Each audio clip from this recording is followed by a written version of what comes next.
This is Rick Kasalich from exercisesforinjuries.com. I wanted to welcome you to another interview, at exercisesforinjuries.com.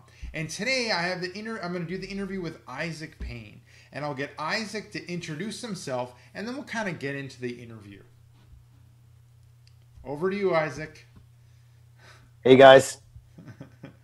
What's up, guys? Isaac Payne here from Pure Payne Strength and Conditioning from Vancouver, BC. How you guys doing? Good. Vancouver, good times. Now, So what we were going to talk about, we're going to talk about two things. We're going to talk about strength and conditioning. You focus a lot when it comes to strength and conditioning, and that's kind of the training technique that you end up focusing in on. So why do you focus in on that type of technique as opposed to other training techniques? Well, what I've found is with strength and conditioning, it's kind of an all-encompassing term. I mean, it focuses on strength training with weights, body weight training, mobility, flexibility, as well as cardiovascular conditioning, aerobic and anaerobic conditioning. So it's kind of a way to attack fitness at all angles versus just getting big and jacked. Okay, so it's not just, so exactly. So it ends up with the strength and conditioning, we're kind of focusing more than just like isolation training or bodybuilding training or like physique or getting larger in areas. You're looking at the whole picture. So you're looking at that strength, you're looking at the performance, you're looking at the conditioning, you're looking at the mobility, so ideal movement in the joints within the body. Now, why? Absolutely. So why is like strength and conditioning? Why do you feel that it's important compared to other modalities, training techniques? Well, what I found is for most people, in the long run, a strength and conditioning approach is more effective for long-term health, preventing the body from getting too beat up from just doing the same thing over and over again, or just lifting super heavy all the time. Or you're just a runner and you're just running all the time, a lot of chronic overuse injuries. So take a strength and conditioning approach, a little bit of a more mixed modality, helps to build a more well-balanced body and just basically hits everything from all angles. So you're not overdoing any one thing. And in the long run, you're going to feel better and you're going to look better. Okay. And then, kind of like how, maybe you can kind of give us a sample of what a strength and conditioning program is like. I know that you have made a video for Exercises for Injuries readers, so that'll be up on the blog.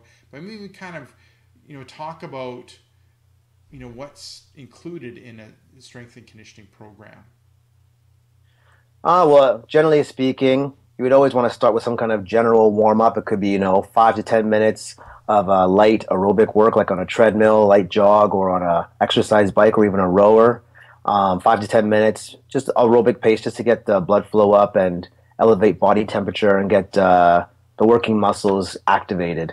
Then you can go into something a little bit more strength-based. That could be like your bench press or your squats or your deadlifts. And you can always pair that with some accessory work, like chin-ups, push-ups, things like that. And then you can finish off with some more higher intensity conditioning, some interval training to really get the heart rate up, burn the fat, burn more calories, and basically just get a more well-rounded workout. So you're attacking all the energy systems, and you can finish off with some mobility work to stay loose and stay fresh. Okay, and then what are some common mistakes people would make when it comes to doing their strength and conditioning workout? Where to begin? I would say number one, a lot of people are just very repetitive, so they'll end up doing the same routine over and over again, so they'll plateau and get stale very quickly. So a lack of number one. I would say a lot of guys that I know that been going to the gym for many years tend to go too heavy too often, so they kind of beat themselves up and they burn out that way and or get injured. Another thing too is intensity. A lot of people who do train think they're working hard, but they're really not pushing themselves to any degree that would elicit the results they really want to get. So intensity is definitely a big one as well. Okay. And then looking at the strength conditioning program, what's your favorite exercise to have in the strength and conditioning program? It's a tough question to answer. I'm a big fan of deadlifts, squats, overhead presses, any sort of compound barbell movement. Those are the best for building strength, building muscle, and just getting an overall full body workout. So any kind of compound barbell movement is kind of my favorite thing to do, for sure.